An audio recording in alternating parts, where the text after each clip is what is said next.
ان میں سے نمبر 1 ایران ہے. اگر ہم چلتے ہیں عرب سے مشرق کی طرف تو ایران ایک اعتبار سے یہ بازی لے گیا ہے پورے عالم اسلام پر. ان کے مذہبی عقائد، ان کی فقہ سے ہمیں جو اختلاف ہے وہ ہے اپنی جگہ پر ہے. آپ کو معلوم ہے میرے بارے میں کسی کو اشتباہ نہیں ہو سکتا اس اعتبار سے. میری جس درجے دشمنی رکھی گئی ہے، جس طرح میرے سر کا جو ہے مطالبہ ہوتا تھا، 2 ہی آدمی تھے پاکستان میں کہ جن کے سر مانگے گئے. ایک کراچی کے وہ شاہ بلیغ الدین صاحب اور ایک نے.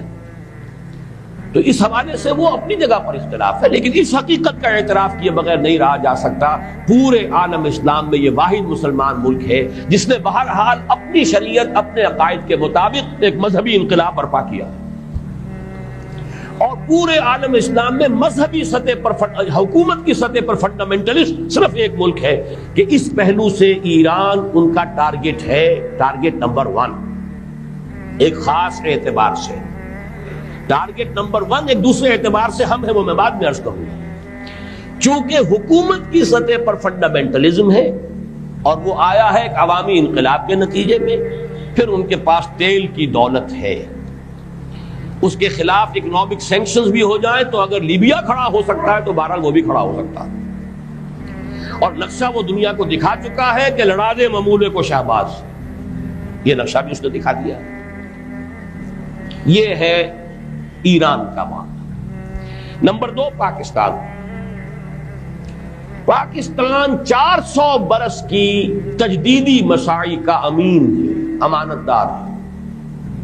پورے ہندوستان میں مجدد الفسانی رحمت اللہ علیہ، شاہ ولی اللہ دہلوی رحمت اللہ علیہ، سید احمد بریلوی رحمت اللہ علیہ اور ان کا جہاد، پھر اس 20ویں صدی عیسوی میں یا 14ویں صدی ہجری میں علامہ اقبال جیسا مفکر، مولانا مودودی جیسا مصنف، مولانا الیاس جیسا مبلغ، شیخ الہند جیسا مجاہد حریت، پورے عالم اسلام میں ان کا پیرلل کوئی موجود نہیں.